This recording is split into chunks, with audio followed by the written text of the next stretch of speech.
Welcome to the Fear and Greed Afternoon Market Report for Tuesday, the 5th of October 2021, where in just a few minutes, I tell you everything you need to know about what's happened in financial markets and the world of economics today. I'm Sean Aylmer. The S&P ASX 200 fell 0.4% today to finish at 7,248 points, dragged down by the tech sector.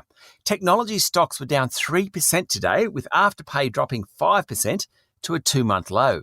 Fellow buy now, pay later group Zipco and artificial intelligence company Appen were also among the worst performers today, with their share prices down around 5%. The losses across the broader index were worse earlier in the day, down 1% at around midday.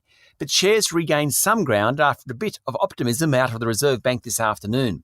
The Reserve Bank held its monthly board meeting today and did what it was widely expected to do, leave the official interest rate on hold at 0.1%.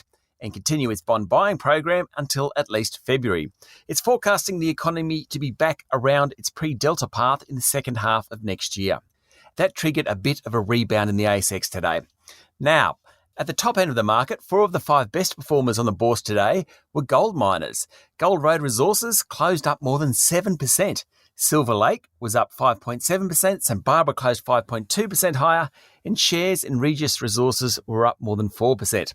The other standout today was online marketplace Redbubble, up 7.2%.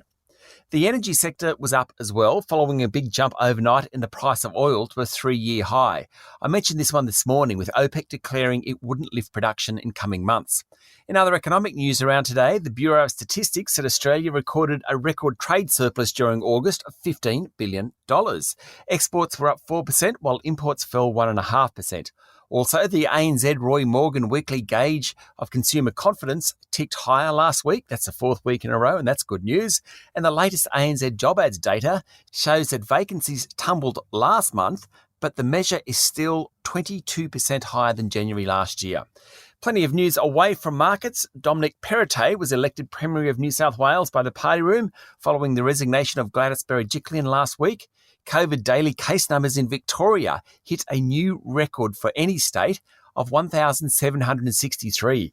Premier Daniel Andrews said it reflected, in part, an outbreak relating to AFL Grand Final parties 10 days ago.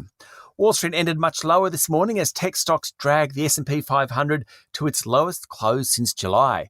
Apple, Microsoft, Facebook and Amazon all tumbled. Facebook was the worst performer, down nearly 5% after it, along with subsidiaries WhatsApp and Instagram, suffered outages. That made for a tough day in the office for boss Mark Zuckerberg, whose fortune fell by about $10 billion as a result of the share price slump. That's it for the afternoon market report for Tuesday, the 5th of October 2021. Join me tomorrow morning for the Wednesday edition of Fear and Greed, and then for my chat to EY's Joe Masters about today's Reserve Bank board meeting. I'm Sean Aylmer. Enjoy your evening.